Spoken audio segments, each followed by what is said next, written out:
What's up, 49ers fans? Welcome to the Red and Bold Show.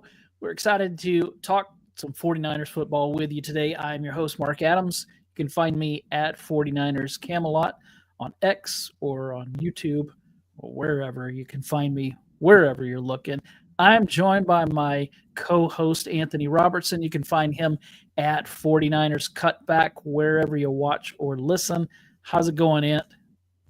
It's going well. Yeah, it's a fun time of the year. There's so much optimism around the team, and I think that right now with the draft coming up, there's potentially a lot of storylines. The 49ers are bringing guys in for 30 visits, and so you're getting an idea of what they're potentially going to do there.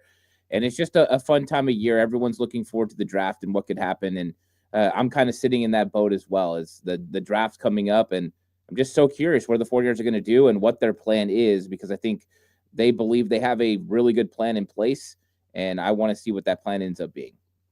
Yeah, it's a really important draft, especially when they lost some of the players they lost in free agency or through cuts or trades. They traded away Deebo Samuel.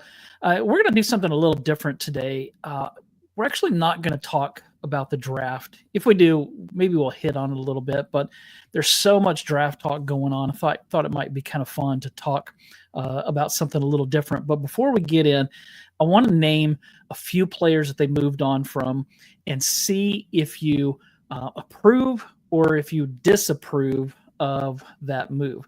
The first was the trade of Deebo Samuel.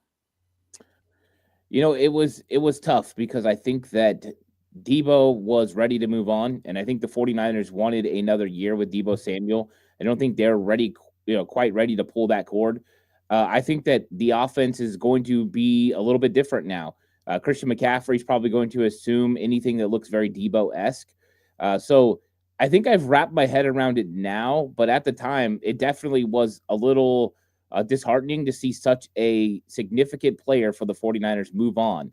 And we knew what he could be to this offense. We knew what kind of energy he brought to this football team. And so I thought that one was really tough. But now that we've gotten past it, you see that the 49ers can go in a different direction at wide receiver and get guys that aren't as unique. So maybe it makes the offense a little bit more easy for Kyle Shanahan to be able to, operate the offense. And if there's an injury, kind of adjust a little bit easier. So there is that moment where you're frustrated, but I think now we've gotten to the point where I think everyone's come to grips that Deebo's not going to be in San Francisco. And I think we're moving on and everyone's feeling okay about it. Yeah. We've talked about Dre Greenlaw. We both wanted him back. I think everybody did.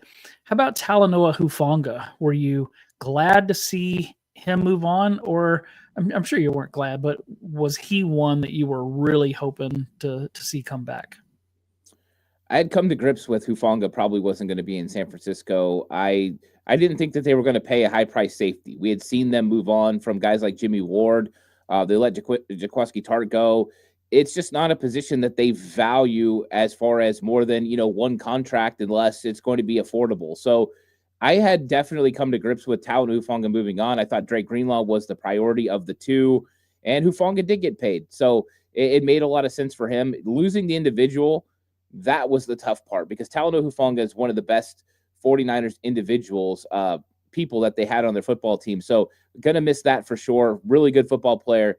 He's going to do great in Denver. But, yeah, that one I'd already come to grips with. I felt like that was coming even a year in advance as the 49ers had continued to draft safeties for the potential move in a different direction from Hufanga.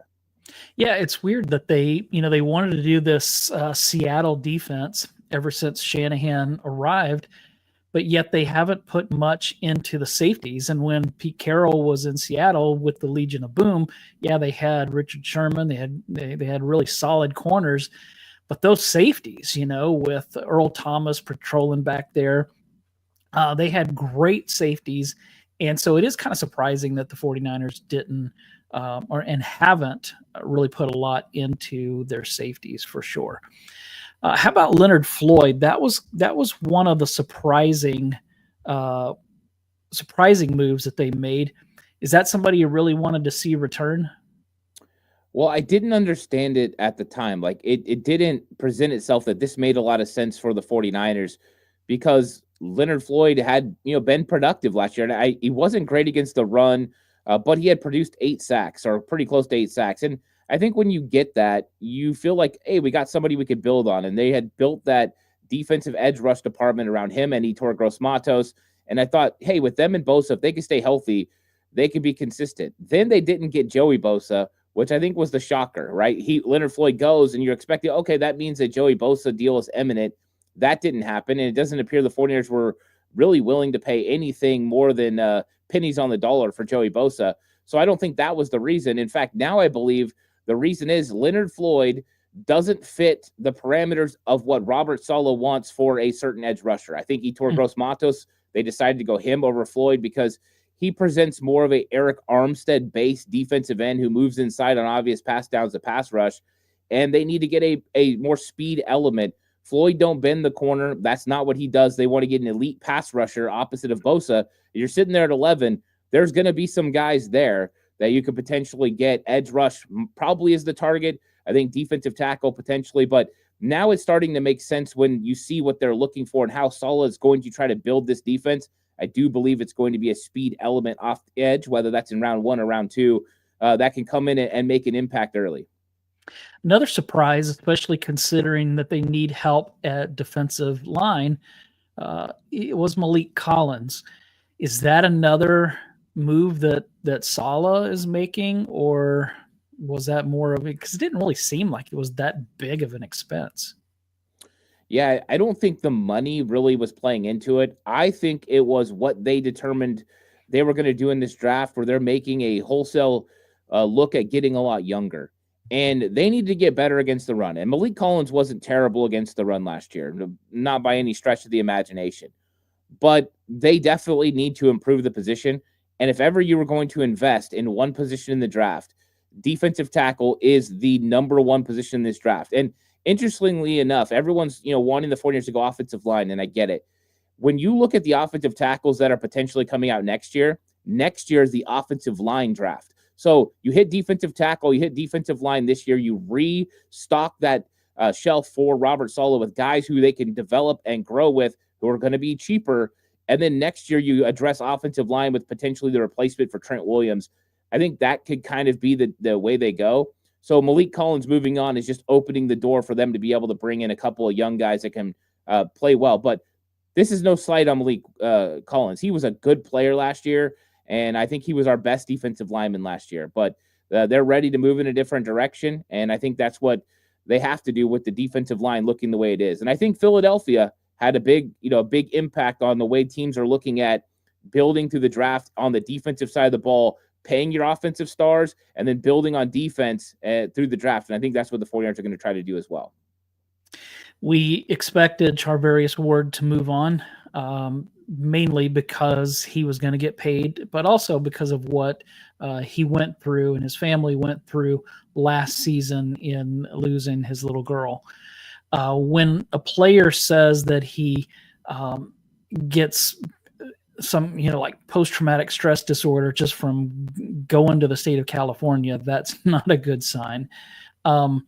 So that wasn't expected, but that's a big loss as well.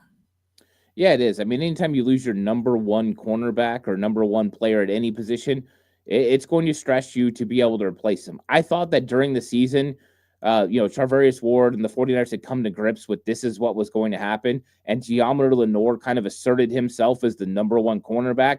So that transition made it a little bit easier. And what makes it even easier than that is Renardo Green being able to step up and be cornerback 2. So now you're looking for more depth at the position, your 3rd cornerback, which I do think they still need to invest in. You have Trey Brown, but you still got to invest in a guy in the draft potentially. There's some really good players in round 2, early round 3 you could potentially hit on. And so I think that they will invest in somebody. It's probably more than likely going to be a mid-round corner that comes in and competes, a lot like what Deommodore Lenoir was, a 5th-round pick that steps in and potentially competes out on the outside. Thought they did a really good job getting Tre'Davious Hodges-Tomlinson. Also, they went ahead and picked him up, a former 2nd-round pick. So they got some guys that could be reclamation projects, and it's all to make sure they build depth behind Deommodore Lenoir, who is the main guy now, and he's going to be here for a while, and Renardo Green, who they're very high on. All right, let's shift gears a little bit. Like I said when we got started, there's a ton of draft talk right now. And there's so many content creators for the 49ers, and then you have beat writers and reporters. Everybody's writing about the draft, everybody's talking about the draft. And I thought it might be fun on a Sunday afternoon just to kind of get away from the draft just a little, because it's going to come this week. This time next week, we'll probably be talking about draft picks. We'll be talking about, because that's this week, right? Draft is actually the week after, 24th and 25th. Yeah. The week after. Okay. So in a couple of weeks, we'll be talking about the draft picks, the undrafted rookie free agents. My weeks are all mixed up because I changed jobs, and so I'm just lost and confused right now. So don't even know. I just a few hours ago had to be reminded that today was Sunday. So that's how things are for me right now. But I thought it might be fun just to kind of take a little break from the draft and talk about how some of the current, not only today's 49ers, but we look back at the great, the greats from the 80s and the 90s. And so many of them are the greatest of all time. Now, when we do this, I mean, obviously there are people like, Jimmy Johnson and Hugh McElhaney and all of these great 49ers from long before we were born. Maybe there are some listening or watching this who did watch those guys, but I want to focus on the Bill Walsh and later eras of the 49ers. And so what I want to do is I want to go position by position, and we'll mention who we think are the greats, and see if there's any players in the Shanahan era or the Harbaugh era or the Mariucci era that we think might match up with some of those guys. Does that sound good? Sounds good. All right, so let's start at quarterback, the most important position. Obviously, this one is pretty easy of who the best in 49ers history is. Joe Montana, 4 Super Bowls, 3 Super Bowl MVPs, lots of other accolades. Steve Young, obviously the number 2, both in the Hall of Fame. The first time and currently the only time that a Hall of Fame quarterback has replaced another Hall of Fame quarterback. You can make the argument that Steve Young was more talented, but man, I mean, in my opinion, Joe was the best ever. So who would you have at number 3? I mean, obviously Jeff Garcia made the Pro Bowl, 4 times or something like that. You had Alex Smith and Colin Kaepernick.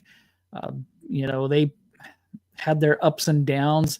Jimmy Garoppolo, if he hits that long pass to Emmanuel Sanders in the Super Bowl, maybe he works his way onto this list. If Brock Purdy, if the 49ers win that overtime game in the Super Bowl, then he's obviously on this. But can you say that Brock Purdy's number 3, or do you still go with Jeff Garcia or somebody else? Who's number 3 on that list?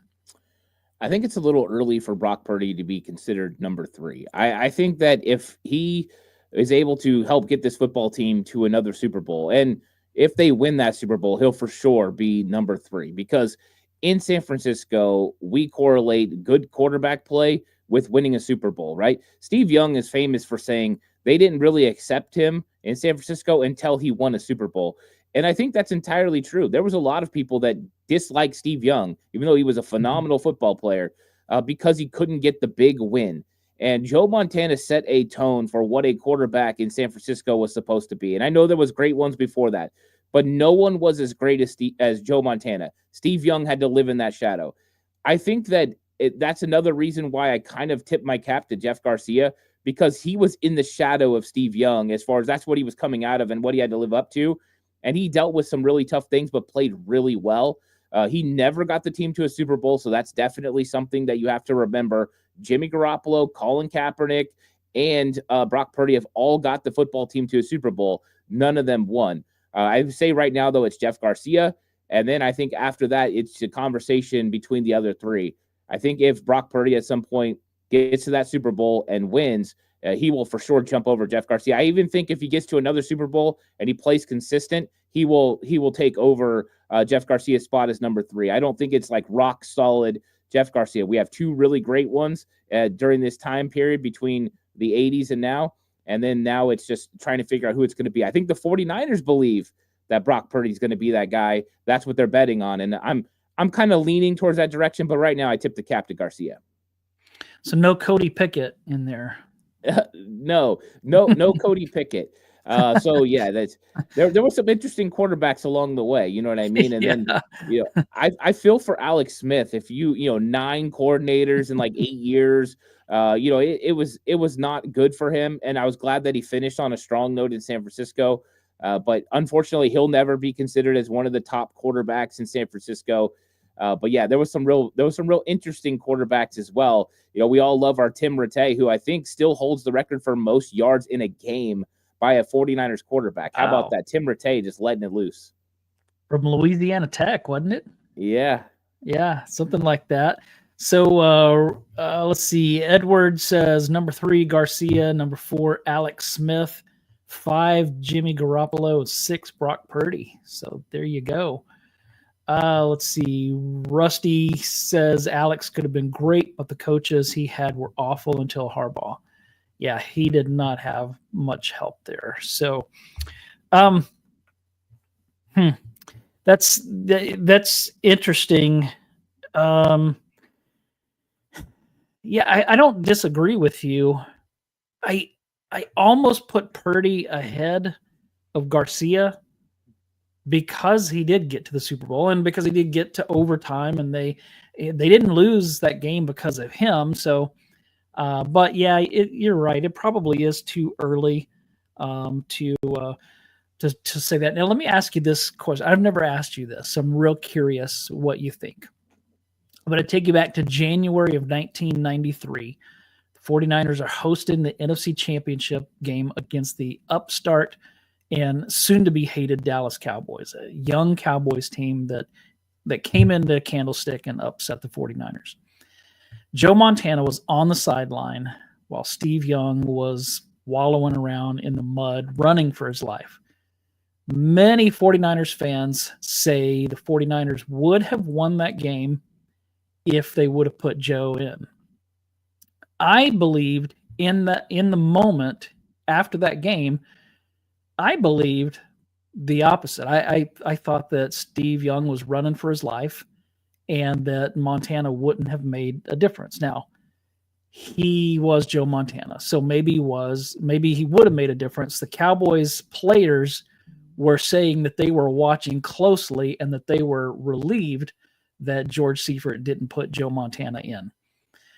We all know that Seifert wanted to move on from Montana. If you saw that Montana piece on, I don't remember where that was being run a couple of years ago. Yeah, on Peacock. And they made it pretty clear that like Seifert didn't even want Montana to go into that game that season, that last game of the season against Detroit. He didn't want him throwing the ball because he didn't want this rally around Montana because he knew that then there would be pressure to play him over Steve.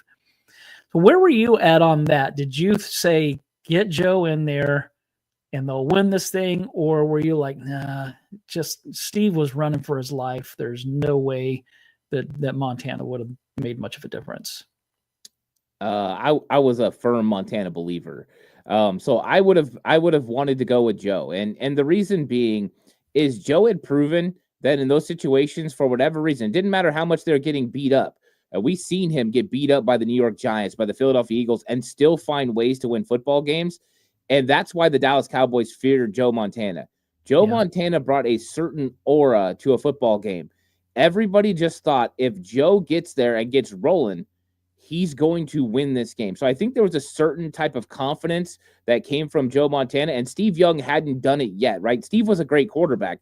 He was a NFL MVP, but he wasn't that guy that finished games. If you think back, years earlier, Steve Young had an opportunity against the Cardinals. Back then, the Phoenix Cardinals to cement himself as the new starting quarterback, and he couldn't get it done and he lost, and it went back to Joe. I think that's what Seifert feared, is that here we go. Joe Montana's towards the end of his career. Steve Young still got a lot of years left.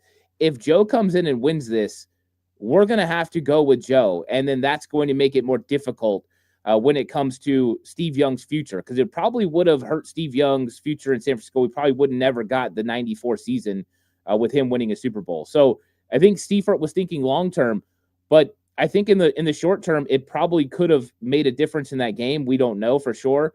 But yeah, I would have went Joe Montana. I just had a full belief in him, and I think the team did too.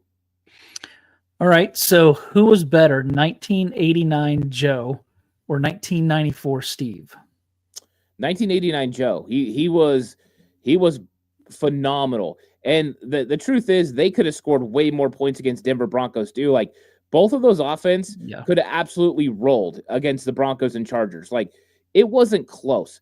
And Joe was just on target. If you go back and look at that game, he was going through his reads and his progressions, and it was phenomenal. But Steve was really good too. I think both of them were really great. I just prefer the Joe Montana 1989 Mike Holmgren offense over the 1994. I think that there were just less hiccups in that season. I mean, what are they, 15-1? I mean, just or 14-2, phenomenal season. And the 1994 team is great, and that's the most recent. But 89 was probably the best football team the 49ers have ever put together. It didn't have the flash. It didn't have primetime, right? It didn't have those guys. But if you look at it top to bottom, one of the greatest rosters in the history of the NFL. Yeah, such a great team. And it's kind of depressing to talk about those teams because now the 49ers can't win a Super Bowl. But oh well. All right, let's move on to running back. So you've got guys like Frank Gore. I think all of the younger fans would say Frank Gore is the 49ers GOAT. I certainly would make the case for Roger Craig, but you have others like Ricky Watters, Christian McCaffrey, Garrison Hurst. I think that McCaffrey, I think you'd throw him out because he just hasn't been here as long. Probably the same thing with Watters. He was great, but I don't know that I would put him in that conversation. Garrison Hurst was really good, but he was behind one of the best 49ers offensive lines that they've had. So man, I don't know. Gore has the numbers. I think that for what he brought to the table, I think that Roger Craig was the guy. Roger Craig is an interesting guy because there are some 49er fans that absolutely love Roger Craig, and I'm one of those. I think Roger Craig is phenomenal. And there are some people that can't get past 1990 and him fumbling that football. And I think that soured Roger Craig, unfortunately, for a lot of the fan base, because that was the 49ers shot to win a three-peat. And I think that sometimes, definitely hurts Roger Craig. I think Roger Craig was a phenomenal running back. I think when you talk about a dual threat, right, he set the tone for what a dual threat running back was going to look like in the NFL. He changed the game in a lot of ways. He made it possible for guys like Marshall Faulk and LaDainian Tomlinson and guys like that to be the type of players. For a Christian McCaffrey to come on later on, those guys didn't become receivers. Those guys became very talented dual threat running backs. And I think Roger Craig paved the way for that. I think when it comes to that part, Roger Craig is the better running back when you're talking catching the ball in the backfield, all those things. When you're talking about a better pure runner, it's Frank Gore. And so I think when you talk about the comparison, you have to keep in mind that there are different elements to them. I think Roger Craig fit perfectly for the offensive scheme that he played in.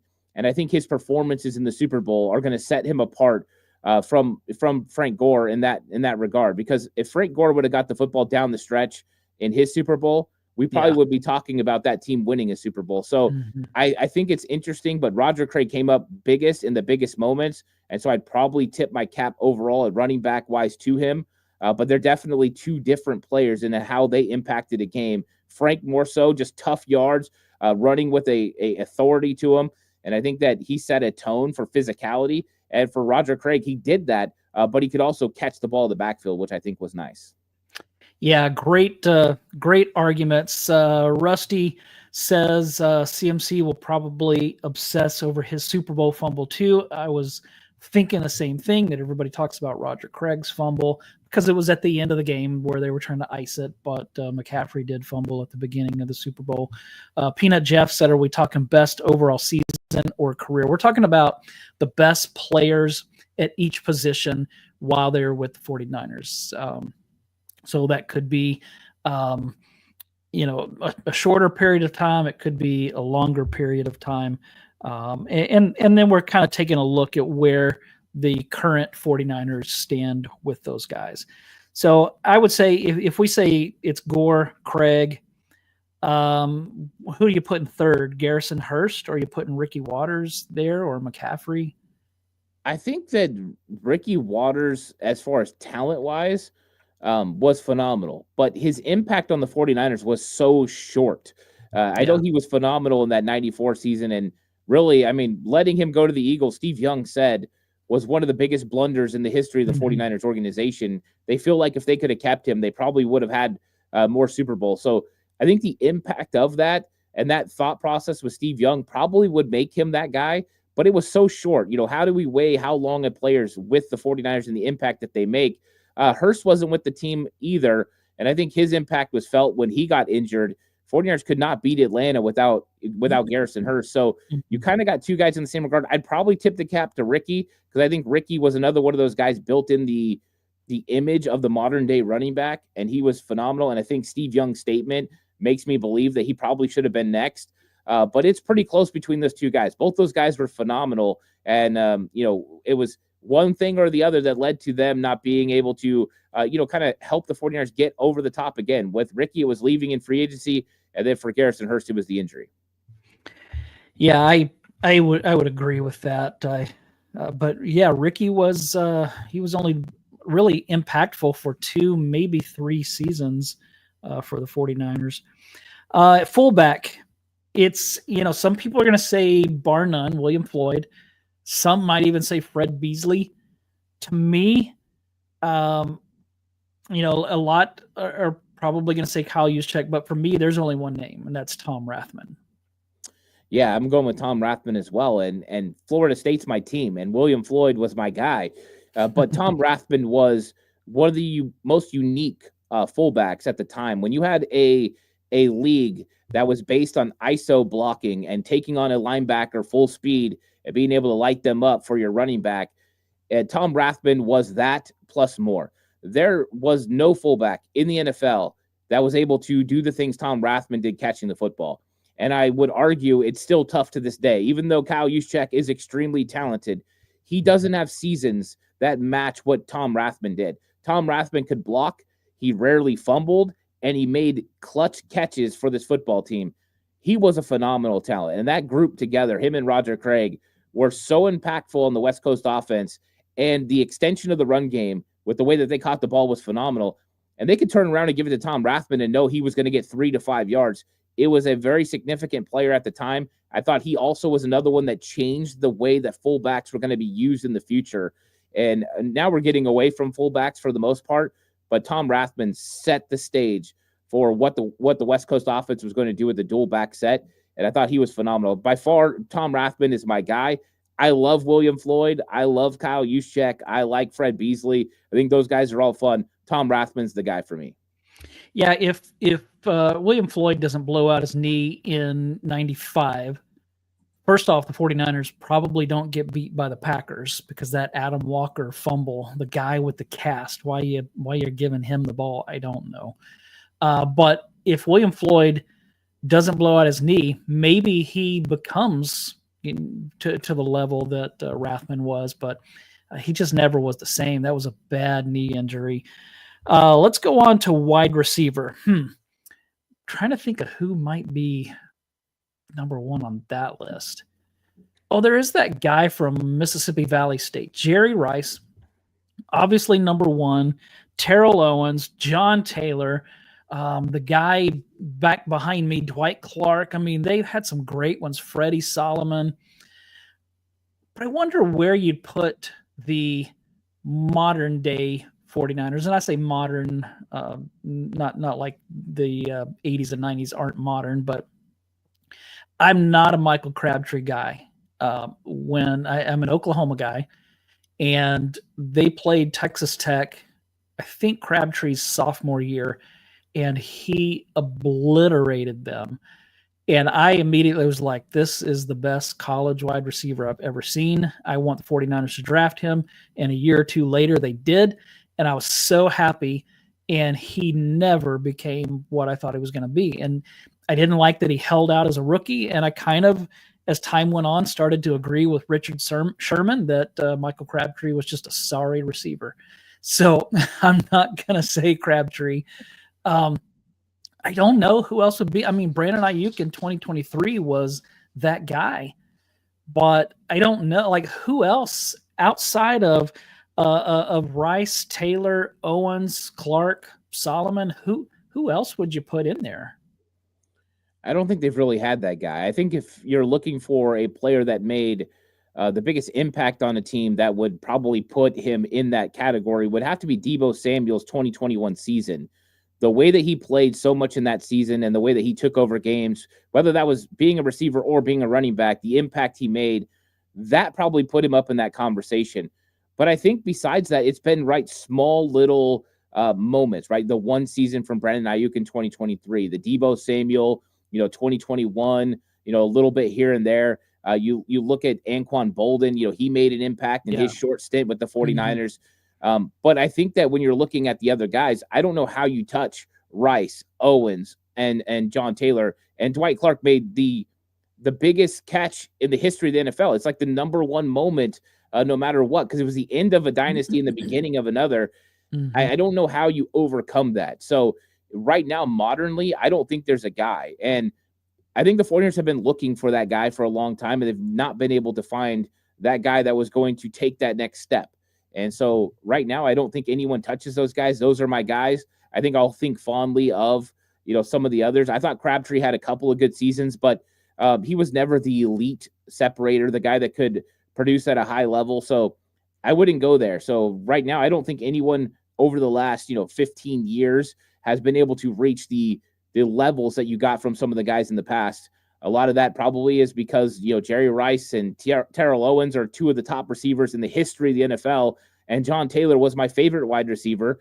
And that was on a team that had Jerry Rice. So I can't see it. John Taylor, dynamic. We're talking game-breaking ability. Yes. We saw Deebo do it, and John Taylor was that guy too. Whenever you can score two 90-plus touchdowns, 90-plus yard touchdowns on Monday Night Football, you're a stud. And John Taylor was one of those guys. And he was the best punt returner in the league while he was doing it. So, people sleep on John Taylor, but the guy was incredible. Love me some JT. All right, on to the tight end. We finally have a current 49er, in my opinion, who's the best that's ever played the position for this team. George Kittle is the best tight end the 49ers have ever had. The other two that are mentioned the most, Vernon Davis and Brent Jones. I want to see what you think about these three, where they rank. I'm especially interested to see what you think about Vernon Davis and Brent Jones, because I think that most people are going to say Vernon because he was the touchdown guy. He could, score from 80 yards out. But Brent Jones, man, the stuff that he did, and when you consider that he played with Rice and Taylor and Craig and Waters and those guys, and he didn't get the ball. Like, George Kittle has not played with the great wide receivers that Brent Jones played with. Vernon Davis played with guys off the street. If you go back to that 2011 NFC Championship game, the Kyle Williams game, remember Ted Ginn was hurt. Crabtree was invisible. There was one catch made by a wide receiver in that game. I think it was like one catch for 8 yards or something like that. Just pitiful. I can't even remember. There was another wide receiver or two that I don't even remember their names. And so Vernon, he was the focal point on that offense. Kittle's the focal point on this offense for the most part. Brent Jones was, I don't know, third, fourth, fifth on the list, but he did some great things. Where do you rank these three? Yeah, well, I think, it's easy to say George Kittle is number one. George Kittle is going to be a Hall of Fame tight end. He's the only one of the three that's walking into Canton. So he's for sure the best. He's a better blocker than all of them. He's a better receiver than all of them. That's easy. George Kittle is just that guy. When it comes to Vernon Davis and Brent Jones, they really are polar opposites. Vernon Davis, a complete physical freak athlete, the speed, athleticism, the skill to make those big time plays. Some of the plays he made in that 2011 postseason run, against the Saints and even against the Giants in the NFC Championship game were phenomenal. Brent Jones' football IQ was through the roof. This is a guy that found a way to get open and found a way to make things happen. And a guy that wasn't really a big time, star until he got to San Francisco. People forget he was not drafted by the 49ers. He came here and developed into a player that could make some plays. So I think that they're polar opposites in the way that you view them. I would view Brent Jones as the better tight end. I think he was more complete than Vernon Davis. I like Vernon Davis a lot. But at times there were questions of whether Vernon Davis was even the best tight end on his own football team because Delaney Walker was so good from a couple of years that he was there. So I would go with Brent Jones, but I do think it's interesting, and I would not have a problem with anyone going Vernon Davis because of the impact that he made on this football team. I just remember the early days, the Mike Singletary, some of the problems that got his career started. And so I think that you can't do it. I think he was great. I would just go with Brent Jones because of the football IQ, the way that he played the position. But I do think it's razor tight between these two guys, one of the tighter competitions that I think we've talked about so far. Yeah, Vernon Davis dropped a lot of passes. I remember we'd always make fun of him for having bricks for hands, but made a huge catch in a very big game. One of the biggest catches in 49ers history. You just put up the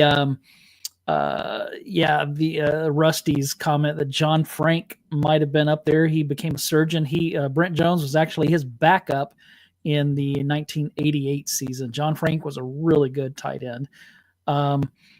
Let's see, Edward threw out a name here. Eric Johnson. He was a great tight end as well. He just didn't play that long, and he played on some really bad teams with some really bad quarterbacks, but he was a talented tight end as well. All right, let's move on to the offensive line. This is going to be a little harder for me. Hopefully easier for you, because it's harder when you don't know the guys, because if they're really good, you don't hear their names. So let's start at tackle. You've got guys like Trent Williams, who, in my opinion, he's got to be the best tackle that's ever played for the 49ers. He's on his way to the Hall of Fame. You've got Joe Staley, Harris Barton, who was great. Keith Fahnhorst was another name. Bubba Paris, who was the guy that played opposite of Harris Barton? Steve Wallace. Some great tackles for the 49ers. Can you think of any others that I'm leaving out? And who would you say are the top three or so? Yeah, I think Trent Williams is number one, and he's been in San Francisco long enough to be a San Francisco 49er considered that. I think that he's easily number one. I think after that, you brought up Harris Barton. I think Harris Barton and Joe Staley are the next two. Joe Staley was the left tackle for his, the big time player for a long time. And I think it's the blindside guy, right? Harris Barton ends up being the blindside guy for Steve Young for a little while. So, but Harris Barton was a really solid player. Bubba Paris, he had his moments, but he struggled a little bit with his speed. Steve Wallace was very consistent for a long time. I love the fact that he was doing the Guardian cap with the extra helmet before anyone else. But he was a part of one of the greatest drafts of all time as well, that 1986 draft. So I think it comes down to, though, I think it's Trent Williams, I think it's Joe Staley, and then I think it's Harris Barton. But Keith Fahnhorst was phenomenal. And the way that Bob McKittrick got these offensive linemen to play, especially in the 80s, with some of the things he used to do. My dad went to coaching clinics and listened to Bob McKittrick, and he would always share the information with me as a kid. And then as we got older, I really understood a lot more of it. But the things that they were doing to make sure that everything was above board rule-wise, but that were cutting edge with the way that they cut block people down the field and things was phenomenal. And the guys like Keith Fahnhorst and Harris Barton and Steve Wallace were athletic enough to be able to do that. So I think it's not Keith Fahnhorst is the third overall. I'm going to give it to Harrison Barton, but he's up there in that mix. Those offensive lines were really good. And a lot of it's because of the scheme, but a lot of it's because Bob McKittrick knew how to get the most out of those players. And I think that was a phenomenal group. But Joe Staley was so good. Oh my goodness. It's a shame he never got a Super Bowl because he deserved it. Yeah, and he was a fun guy to watch and follow. At guard, you've got guys like Guy McIntyre was one of the best, if not the best guard that the 49ers have had, especially when it came to pulling. I know a lot of fans don't like him because, if I remember correctly, he was the one that missed the block on the Roger Craig fumble. So I know that some fans hold that against him. Larry Allen was the best guard who's ever played for the 49ers, but I don't know if he played in San Francisco long enough. He was with the Cowboys on that line that may have been the best in NFL history. Who else would you have that this was probably the one that I had the most trouble with thinking about, because you had guys like Randy Cross who played guard. I put him with the centers, but I know he played guard. Jesse Sapolu played guard and then moved to center. And so you had some of that. Do you remember some of those guys years ago that Bob McKittrick had that stood out? I think it's Jesse Sapolu. I think he's the best guard in the history of the 49ers organization. And I know he played center too, but Jesse Sapolu could play anywhere. That is one of the things that made him so phenomenal. If you think back when they go to that run in 1994, they brought in Bart Oates to play center, and Jesse Sapolu played guard. And he was just so good. He was a Pro Bowler at center. He was a Pro Bowler at guard. I think this is Jesse Sapolu through and through. This is the best player the 49ers have ever had on the interior offensive line. And I know they've had good ones, but he was just so good. A 15-year career. He was just as consistent as you could get. The mixture of power, the mixture of speed, athleticism, IQ, and intellect. This dude was the guy. So I love to talk some Jesse Sapolu because there's just nobody that touches this guy when you're talking interior offensive line. And there's a lot of guys that were good. You had, Cauley and some of those guys that played on the inside. They were good, but Jesse Sapolu was great. And there hasn't been anyone that's come close to touch him. I hope we talk about Dominic Pooney one day, the way we talk about Jesse Sapolu, because Dominic Pooney's got that kind of talent, but he's got a long way to go. He's only had one season, and we need a lot of years of Dominic Pooney, but I love Jesse Sapolu. Yeah, that left guard that Harbaugh had, I can't think of his name right offhand. He was drafted at the same time. Mike Upati? Yeah, Mike Upati. He was really good. And as you just showed, Terry said that John Ayers, yeah, he was a great guard as well. I forgot about him. All right, let's go on to center. I had Randy Cross, Sapolu, Jonathan Goodwin was good for Harbaugh for I don't know, 2 or 3 years, but I don't know that I'd put him in there. But is it Randy Cross? Is that the guy? Yeah, I think it's Randy Cross. I think that there's been really good players that have played center for the 49ers, but they were more in short stints. You brought up Goodwin. I think you throw in Alex Mack, he was a really good center, but he only played in San Francisco for 1 year. So there was talented guys, but Randy Cross was a staple. And they got him, and he was just so consistent, whether he played guard early on or center later on for the 49ers. He helped set the tone for some Super Bowl winning teams. I think he was very good. They've had talented centers. I don't know that anyone was as good as him. And so I'm just going to go ahead and roll with Randy Cross. He's the one I'm thinking of the most. There's some other guys that are come to mind that I'm like, oh, they're pretty good, but nobody that was as consistent as Cross. Yeah, I would agree. All right. Now this one's going to be a little tough. We've got defensive tackle. Here are some of the names from the defensive tackle. Bryant Young, Hall of Famer. Justin Smith, one of the greats. Michael Carter, man.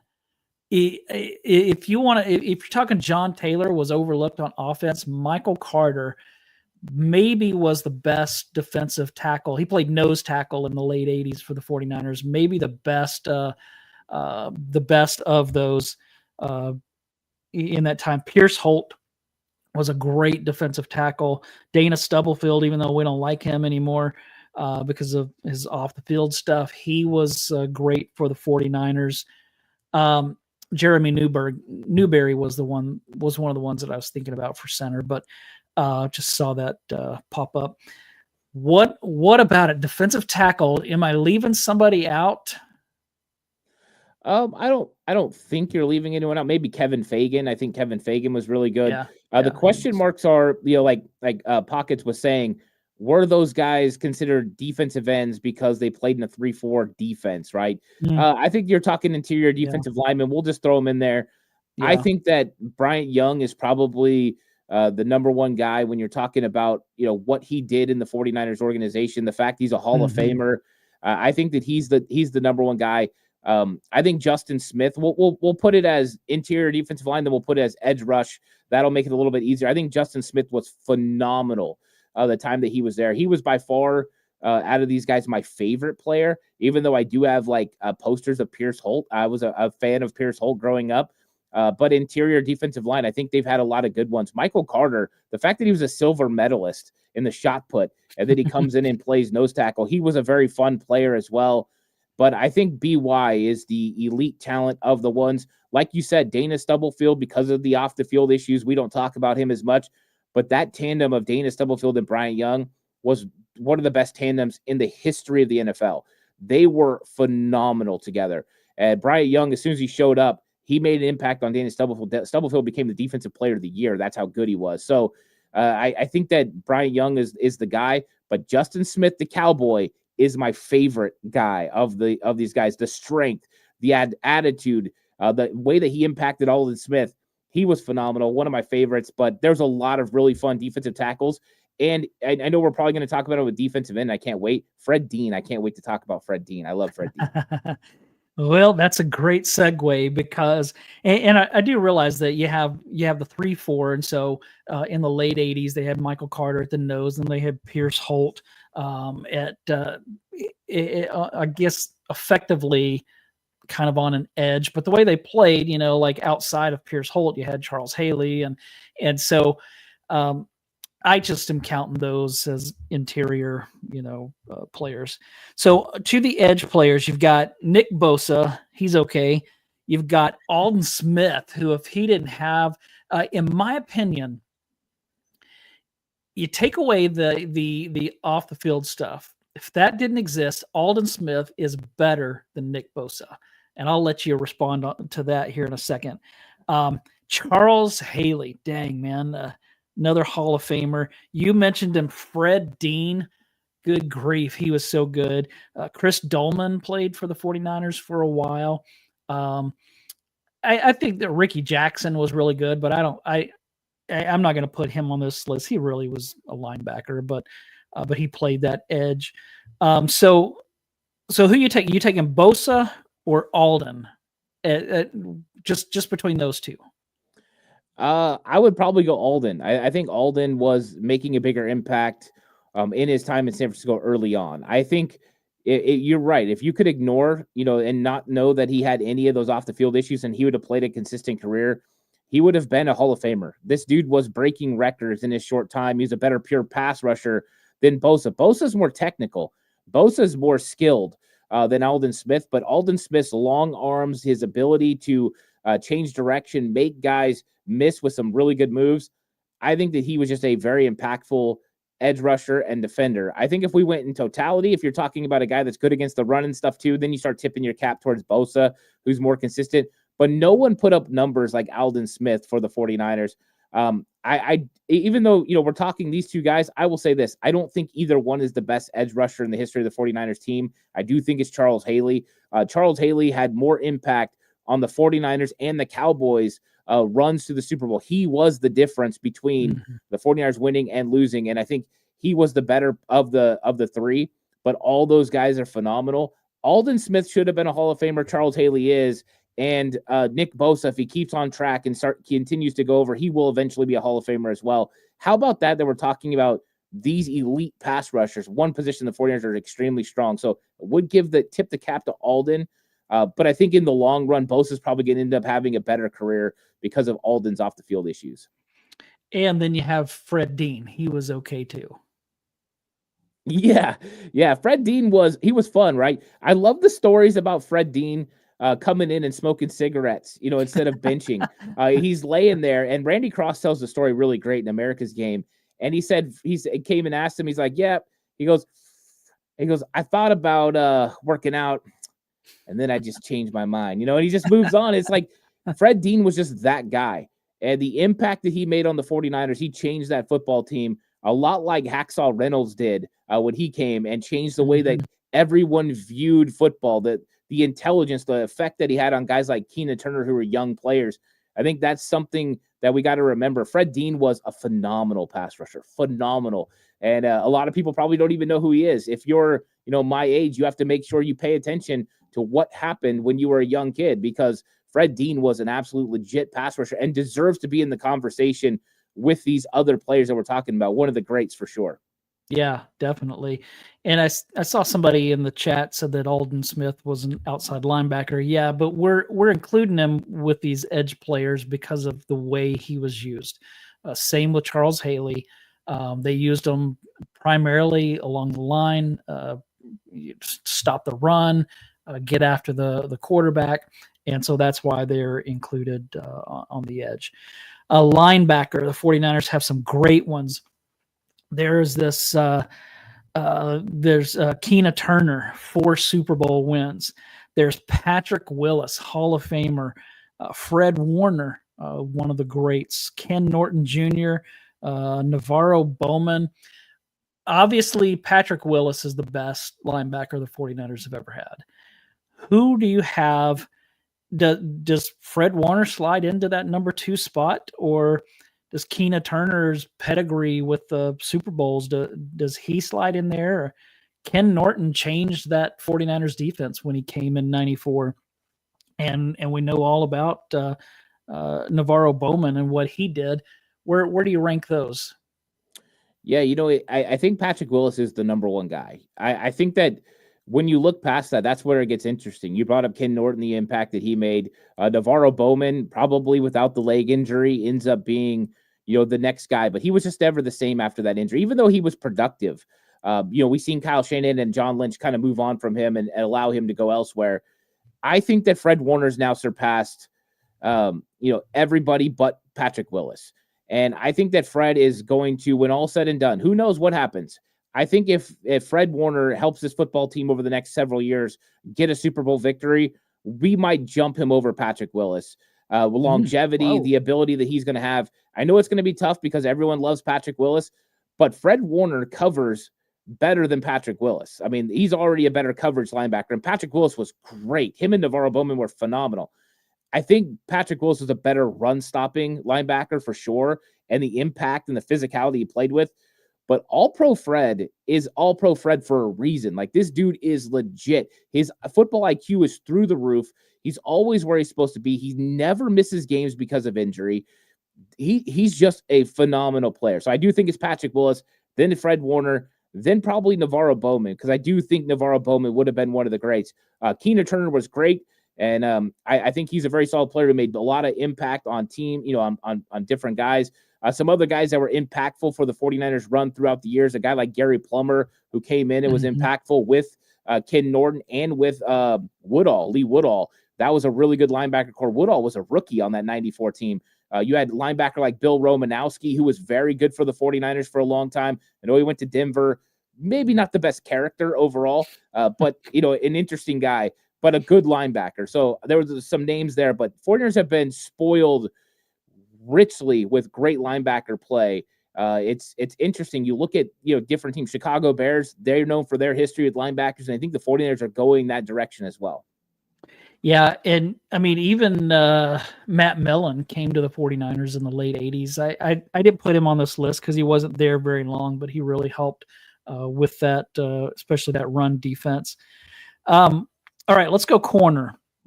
Now, the best corner that ever played for the 49ers is the best corner who ever played, period, and that's Deion Sanders. I don't know if you're going to rank him number 1 because he was here only 1 season. But after him, I had Eric Wright. In my opinion, after Deion Sanders, Eric Wright's the best corner that the 49ers have ever had. They had two from that 86 draft, Don Griffin and Tim McKyer, who were great. They've had some other good ones. Eric Davis was a good one. I'm just not sure that any of the more recent guys would rank up there with Prime and with Wright and Griffin and McKyer. I don't know where do you go there? Do you put Deion at number one, or does the fact that he was here for only a year rule him out? Because Rod Woodson was also with the 49ers, but I think he was here 1-2 years, something like that as well. Yeah, I think Deion is the greatest cover corner to ever play in the NFL. I think everyone can say that, but him being here 1 year, I think makes it a little bit difficult. We've been sort of disqualifying players for that, but I think everyone knows that he's one of the greatest. Same with Rod Woodson, right? One of the greatest of all time. It does sort of irk me when people put the greatest 49ers of all time and it's Deion and it's Rod Woodson. And I'm like, Deion made an impact that won the 49ers a Super Bowl. Like, no one can mistake that. So I get the Deion one, but the Rod Woodson is like, really? I don't know about that. Yeah. So I think that one, is interesting. I'm going to kind of just not put those guys in there. Everyone knows who Deion is and what he meant to this team. And I love Deion Sanders for what he did in San Francisco. But Eric Wright has to be the guy for me. I loved Eric Wright. I think that he was a solid player for the 49ers. He's in this league for 10 years. He was impactful. He made a difference. He's the one that came in that initial 1981 draft, him and Ronnie Lott and Corliss Williamson, and they really established the 49ers secondary with Dwight Hicks. All those guys were phenomenal. And then he bridged the gap all the way to that 1986 draft with Tim McKyer and Don Griffin. And funny enough, Don Griffin was one of my favorite corners as well. So that guy was really fantastic. They got some other good ones down the road, right? Harbaugh had Carlos Rogers. He was really good as well, came in and played pretty high level. So there has been guys along the way, but maybe even Sherm you throw into that mix a little bit for what he did to help in the 49ers in 2019. But I think that Eric Wright is my guy. I think he was he's the John Taylor of the defense, where he was so good for so long, and only 49er fans really talk about him. And I think that's a shame because he was such a good, solid player for a long time that contributed to multiple Super Bowl victories. Yeah, he was so good. He was on at least 3 of those teams. He may have been on all 4 of the ones in the 80s. I know for sure he was on 81, 84, 88. I can't remember if he was still on the 89 team. He could have been as a backup because he did stay for a long time, even when he lost his starting role to McKyer and Griffin. Because you remember McKyer and Griffin were the guys that were standing back to back, saying back to back, and George Seifert was going nuts because he's like back to back, and then they're like, we got to get a 3-peat. And he's freaking out. He's like, 3-peat already? I just want to enjoy the win. All right, let's go to the last one. It's safety. Obviously, the best is the best safety that ever played, and that's Ronnie Lott. You've got your Merton Hanks and your Tim McDonald. For me, the second best safety that ever played for the 49ers was the only safety that hit harder than Ronnie Lott for the 49ers, and that was Jeff Fuller. How do you rank these guys? Who am I leaving anybody out? Because Lott's number one, and Fuller, man, that guy was a beast.